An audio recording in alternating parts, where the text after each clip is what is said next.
Hello tout le monde et bienvenue sur ma chaîne Les Tutos Crealities. Alors avant de commencer, il va falloir que vous montiez 14 mailles au pouce comme on a vu dans la vidéo précédente. Et une fois que ce sera fait, on va pouvoir commencer à prendre la maille à l'endroit. Alors c'est parti. On prend nos tricots et on va piquer dans la maille comme vous voyez sur la vidéo. Faire un passage de fil de la gauche vers la droite, on pique et on remonte et on va sortir en haut à droite et on va continuer comme ça tout le temps.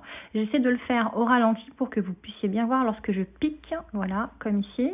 Là je vais reprendre mon fil avec la main droite, on va refaire un tour de gauche à droite, on essaie de maintenir comme on peut avec ses doigts au départ notre fil vers l'arrière, on tire, on remonte au-dessus de l'aiguille et on le fait sortir par la droite. On recommence, on pique, on passe le fil qu'on tient dans la main droite au-dessus de l'aiguille, de gauche à droite, on maintient le fil pour pas qu'il glisse, on le fait passer au-dessus et on pousse vers la droite. Et ainsi de suite. Je vous remonte encore une fois, on pique, on passe le fil,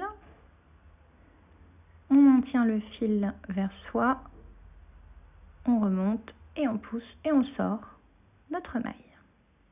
Donc là en fait c'est la technique la plus répandue. Vous pouvez le faire soit avec des aiguilles circulaires, soit avec des aiguilles droites, peu importe. Là il n'y a pas de différence, hein. Il n'y a pas de souci là-dessus. Il faut que vous trouviez tous en fait votre façon de faire, la façon qui vous convient le mieux. Il y en a pour lequel ça va être pas très facile de maintenir le fil. Du coup, vous allez voir juste après. Dans une autre vidéo, je vais vous présenter une autre façon de tricoter. On appelle ça la façon de tricoter à la continentale. Vous allez avoir une autre façon de tenir votre fil. Encore une fois, celle-ci elle est adaptée pour les aiguilles circulaires et également les aiguilles droites. La seule chose, c'est que pour les aiguilles droites, vous verrez dans la seconde méthode, c'est un petit peu moins pratique parce que les aiguilles sont plus longues et du coup, c'est moins facile pour tricoter. Mais encore une fois, il faudra que vous trouviez la façon qui vous convient le mieux de tricoter. Donc là, si vous n'y arrivez pas, ne vous inquiétez pas, c'est normal, c'est le départ, c'est la mise en place de votre fil, de vos aiguilles, la façon de les tenir. Donc ne vous inquiétez pas, on est tous passés par là, il n'y a pas de souci là-dessus, il faut vous entraîner. Donc n'hésitez pas à vous amuser et à faire des rangs pas très longs de 10-15 mailles.